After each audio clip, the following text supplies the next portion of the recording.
Reference की समाअत गैर मुअय्यना मुद्दत तक मुलतवी हो गई। केस की समाअत करने वाले जस्टिस आसिफ सईद खोसा की माजरत के बाद बेंच टूट गया। जस्टिस आसिफ सईद खोसा का कहना है कि रजिस्ट्रार ऑफिस ने गलती से केस लगा दिया। 20 अप्रैल को पैनामा केस के फैसले में हुदैबिया मिल्स के हवाले से ऑब्जर्वेशन दी थी। शायद रजिस्ट्रार ऑफिस ने पैनामा केस का फैसला नहीं पढ़ा, इसलिए इस मामले की समाअत नहीं कर सकता।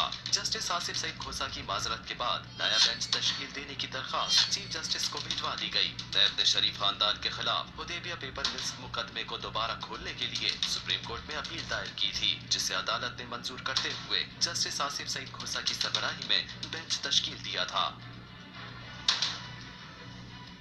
अब कहा यह जा रहा है कि हुदैबिया केस की समाअत के लिए बेंच जो है वो दोबारा बनेगा। इसी हवाले से मजीद जानते हैं हमारे नुमाइंदे बिलाल शेख इस वक्त हमारे साथ मौजूद है। बिलाल, सबसे पहले तो हमें तफसीलन आगाह कीजिएगा कि आज कार्रवाई रही क्या है, क्या रिमार्क्स दिए गए हैं जस्टिस आसिफ सईद खोसा की जानिब से, और अब नया बेंच जो है वो कब तक बनने का इम्कान है?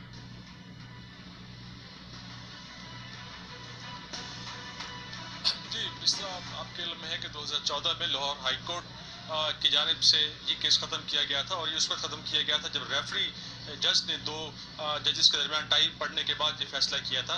और इस हवाले से पनामा केस के दौरान ये अदालत ने रिमार्क्स दिए थे कि नैब को इस हवाले से अपील करनी चाहिए थी। आज जो नैब की अपील है उसका जायज़ा लेने के लिए ये केस फिक्स था। जस्टिस आसिफ सईद खोसा की सरबराही में जो 3 रुकनी बेंच है उसने इसकी समाअत करनी थी।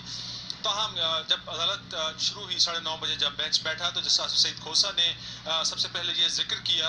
उन्होंने कहा कि वो उस बेंच में शामिल थे जिसने पनामा बेंच का वो बेंच जिसने इस केस के हवाले से फैसला दिया था, और इस पर उन्होंने 14 पैराग्राफ्स तहरीर किए थे हुदैबिया पेपर मिल्स के हवाले से। और उनका ये कहना था कि इस बेंच में जो अपील का जायज़ा लेकर नैब की उसमें उनका बैठना मुनासिब नहीं है, और शायद ये केस गलती से लगा दिया है रजिस्ट्रार ऑफिस की जानिब से। तो उनका ये कहना था कि वो इसमें शामिल नहीं होंगे। उन्होंने अलहदगी का इंदिया दिया कि वो अलहदा हो रहे हैं इस केस से। और अब ये मामला जो है वो चीफ जस्टिस के पास वापस भेज, और जिसके बाद वो इसको नया बेंच तश्कील देंगे। नैब ने दरख्वास्त की कि अगले हफ्ते इस केस को समाअत के लिए मुकर्रर किया जाए। तमाम जस्टिस खोसा का ये कहना था कि ये चीफ जस्टिस की सवाबदीद पर है कि वो कब इस केस को लगाते हैं।